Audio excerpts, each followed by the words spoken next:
I think the last thing I want to talk about is conservation compliance. And this is something that the environmental groups in essence said, you know what, if farmers don't get direct payments anymore, or they don't get acre or whatever, they may decide to plow up wetlands or dig up some sod that shouldn't be there, and if they don't lose compliance anymore, well, whatever.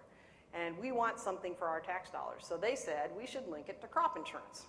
And so we are opposing that. To be honest with you, if I was a betting person today, I'd say we'll lose. I think there will be a linkage with crop insurance in this bill. I don't think it will be near as painful as people think. Very few program crop producers don't already do it because they already get direct payments and acre and some of these things. So the people that get hit most are specialty crop producers. But if you think a lot about it, specialty crop producers don't produce on wetlands, and they really don't produce on kind of highly erodible land. It's pretty much very flat ground, so there won't be a whole lot of them hit either. If you also look at kind of how this thing has been managed over the last 10 years, we've had less than 2,800 violations over 10 years, both wetland and highly erodible. And for the most part, people have been able to come back and say, well, I didn't know I was out of compliance, but I'll get back in compliance. And so we only have about 10% of the people who have actually lost any benefits from it. Most of those benefits have been reinstated. So I know there's a lot of nervousness in the country. I think a lot depends on how NRCS administers this, but I think you're probably likely to see this in this farm bill as it will be linked to crop insurance. Again, it won't say you can't get crop insurance. It just says you got to pay the whole premium. So it'll be an expensive proposition if you get out of compliance. And then last but not least, and it's probably really important in a state like this, is one of the new things. Now this came out in June and I haven't seen a whole lot since then, but I think one of the new things that they're going to hit on in both crop insurance and in the commodity programs are that farm subsidies are leading to more water use, and the fact that we're running out of water in this country for agricultural areas. So, beyond all the other things that they've hit on us on, this is what I think I would watch next about what's likely to happen. So, the good news is I really do think we'll finish this farm bill. I think it'll be a pretty decent farm bill. I do think we'll finish the Water Resources Development Act, and then we'll be back next year with kind of the same kinds of issues, because we're going to have sequestration and appropriations bills where the Congress seems intent on doing something about the deficit for a long time. So none of those issues are really finished. One of the problems we have with WRDA is that we try to authorize it forever. We'll get it authorized, but every year we have to go and ask for appropriations to be able to do certain things, and if we don't have those appropriations, it doesn't happen. And every year we're going to have a budget deficit, and we're going to have people cutting at agriculture. So again, I think the big picture takeaway is we have to really sit down and think. And I know in a state like this it is very hard, but we have to think about how are we going to reach out and grab people in the Congressional Black Caucus and the Hispanic Caucus and maybe even the Tea Party Republicans and help them to understand the importance of agriculture.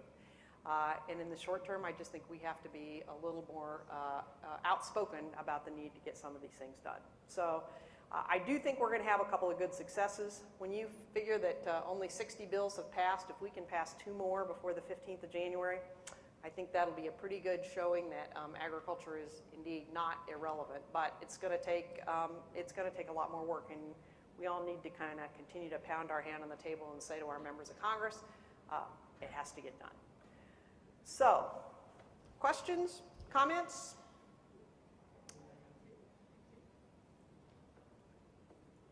Everybody wants to go enjoy the outdoors. I get it. Thoughts? Give me speculation on 179 The accelerate. Yeah, I don't have much speculation. I mean, we've got about 50 tax provisions that are going to expire at the end of the year. And I strongly suspect they'll all expire. Now, I think we'll come back and do them retroactively after the first part of the year. I do think it's a big issue, and I think we're fighting an uphill battle on it. I think we're also fighting an uphill battle on the moving from cash accounting to accrual. And to me, that's a whole lot like I remember, not recently, not 5 years ago, because now I think you can show plenty of people hit by estate taxes, but 15 years ago when they came and said, well, show me somebody that's going to be hurt by estate taxes at the $5 million level. I got a lot of people when I go to the Hill on accrual accounting that say, show me somebody who's going to be hurt by $10 million cash accounting. come up with the farmer in the state. So if you know a couple, send them our way, because we're looking for true-to-life people we can take and say, here's the issue, et cetera. But I think both of those are very uphill battles, and probably keeping both of them is going to be difficult. I suspect we don't lose the whole thing, but I suspect we have to negotiate down. We're fighting very diligently, and I would say those are the two tax issues we're fighting most diligently for right now. But we're not going to do anything on taxes before the end of the year. Did you have something? Senator Moran yesterday told us that he agrees with you that we should not separate food stamps from If I was disagreeing with Jerry Moran, I'd feel bad, you know. Although I heard he said the Farm Bill isn't going to get done, so I'll disagree with him on that. but the dynamics are so different in that what's coming forward is a big cut in the food stamps. Mm-hmm. So the advocate for food stamps are giving it's a different dynamic.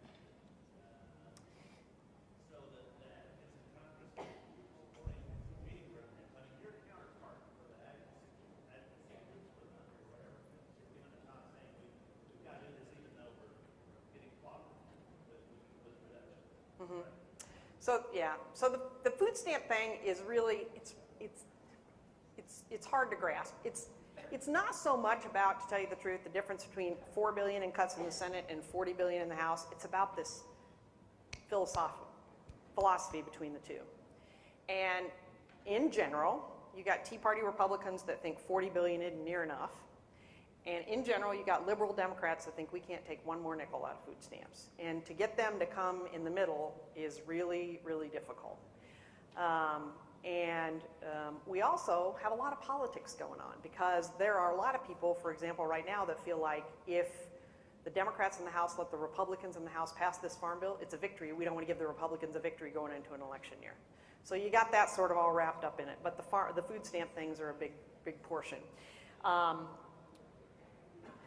I think that the prevailing issue for us on food stamps can be to remind members of Congress who want $40 billion in cuts that if we don't get a farm bill and we just extend for a couple years, they get 0 cuts in food stamps. So would you rather have $10 billion or would you rather have 0? Now, whether they can come around to voting that way, I don't know, but that's been the message for a long time. And yes, the food stamp advocates are just adamant. And I wish I would have put a slide up there, because one of the things that they've gotten their members of Congress, this is also an interesting farm bill in that you have members of Congress publicly putting out booklets about other members of Congress. So there's a guy from Tennessee by the name of Stephen Fincher who's from a large cotton farm. And so they went in and they figured his payments, and these numbers won't be quite right, but they figured his payments for farm programs, and it said, look at this, Fincher's getting $189 a day on average over the last year in farm program payments, but a poor person in poverty on his district is getting $143 a month. What's fair about this? So it's become a very spiteful, awful fight. I don't know if that answered your question, but it's a struggle to figure out how you get the philosophy of these food stamp folks together.